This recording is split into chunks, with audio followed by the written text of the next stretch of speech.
ढोल गंवार शूद्र पशुनारी सकल ताड़ना के अधिकारी।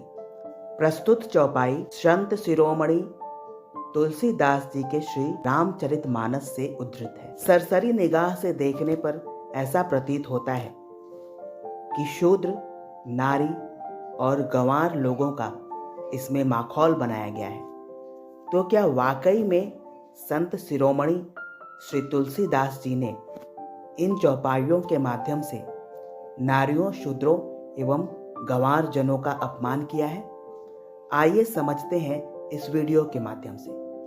नमस्कार दोस्तों, प्रज्ञावाणी यूट्यूब चैनल में आप सभी का बहुत बहुत स्वागत है। संत शिरोमणि तुलसीदास कृत श्री रामचरितमानस की यह चौपाई ढोल गंवार शूद्र पशुनारी सकल ताड़ना के अधिकारी, इस पर लंबे समय से विवाद रहा है।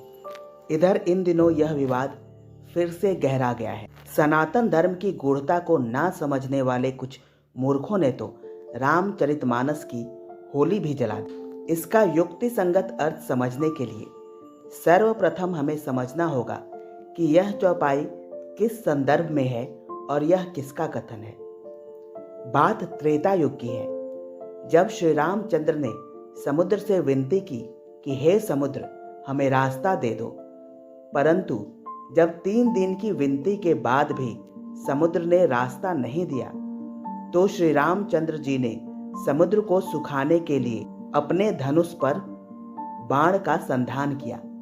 तब घबराकर समुद्र देव ने श्री रामचरितमानस के अनुसार यह कहा था, प्रभु भल कीन्ह मोहि सिख दीन्हि, मर जादा पुनि तुम्हरी कीन्हि, ढोल गंवार शूद्र पशु नारी सकल ताड़ना के अधिकारी। प्रस्तुत चौपाई में ताड़ना का अर्थ हर शब्द के साथ अलग अलग है।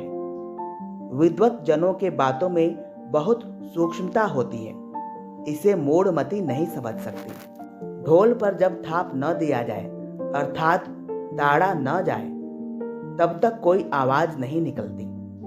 यहाँ ताड़ना का अर्थ ढोल पीटने से है, परंतु गंवार, शूद्र, पशु और नारी के साथ भी ताड़ना का वही अर्थ अर्थात पीटना नहीं है।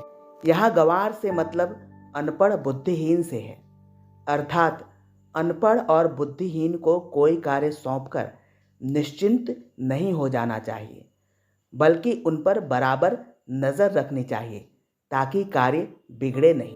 प्रस्तुत चौपाई में शूद्र का मतलब किसी जाति विशेष से नहीं, बल्कि ऐसे व्यक्ति से है जो शास्त्र विरुद्ध आचरण करता हो, जो दुराचारी एवं कुमार्गगामी हो। अर्थात शूद्र यानी कुमार्गगामी एवं दुराचारियों पर हमेशा नजर रखनी चाहिए एवं उन्हें उचित दंड देना चाहिए ताकि वह दोबारा कोई पाप कर्म में संलग्न ना हो जाएं।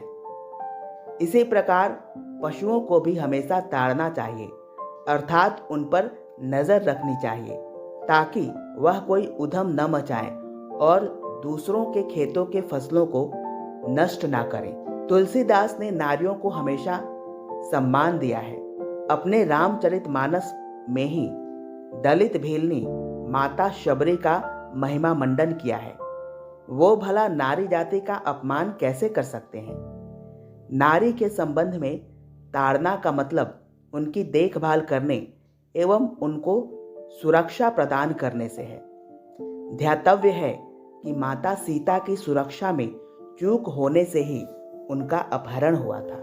श्री तुलसीदास जी के संबंध में एक और प्रसंग उल्लेखनीय है। श्री तुलसीदास जी को भी राम की भक्ति एवं श्री रामचरितमानस लेखन की प्रेरणा कहीं न कहीं उनकी धर्मपत्नी रत्नावली से ही मिली थी।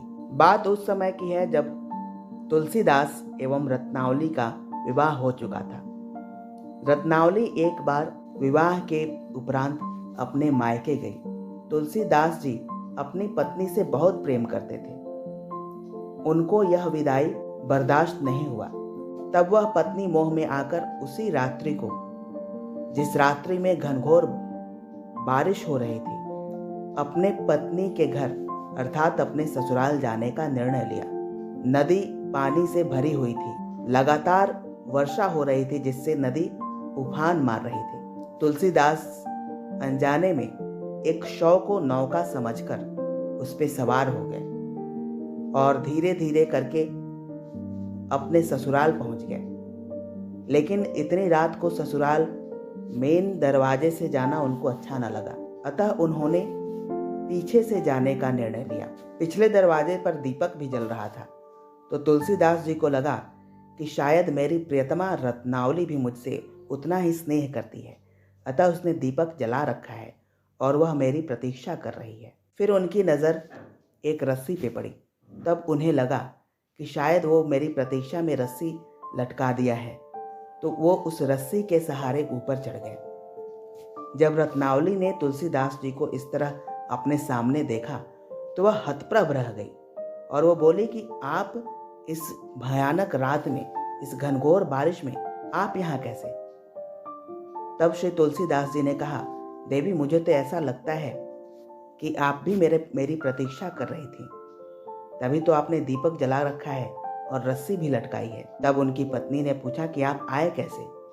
मैं नौका में सवारी करके आया हूँ। खिड़की के उस पार से देखा गया तो पाया गया कि नौका की जगह वह एक शव पर सवारी करके आए थे और जिसे भूलवश तुलसीदास जी रस्सी समझ रहे थे, वो रस्सी नहीं अपितु सर्प था।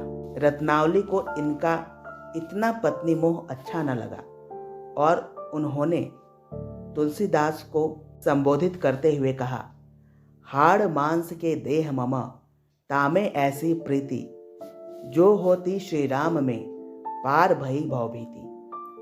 तो मित्रों, इसी श्लोक के माध्यम से रत्नावली ने उन्हें शिक्षा दी और वो राम भक्ति की ओर अग्रसर हुए। तो कहीं न कहीं तुलसी बाबा स्वयं अपनी पत्नी को अपनी मार्गदर्शिका भी मानते रहे हैं। नारी के बारे में उनकी जो मान्यता लोगों द्वारा प्रचारित है अथवा यूं कहें दुष्प्रचारित है, वो सर्वथा अनुचित एवं गलत है। दोस्तों, अगर आपको हमारा ये प्रयास अच्छा लगे तो हमारे चैनल को सब्सक्राइब अवश्य करें एवं अपने दोस्तों के साथ शेयर भी करें। धन्यवाद।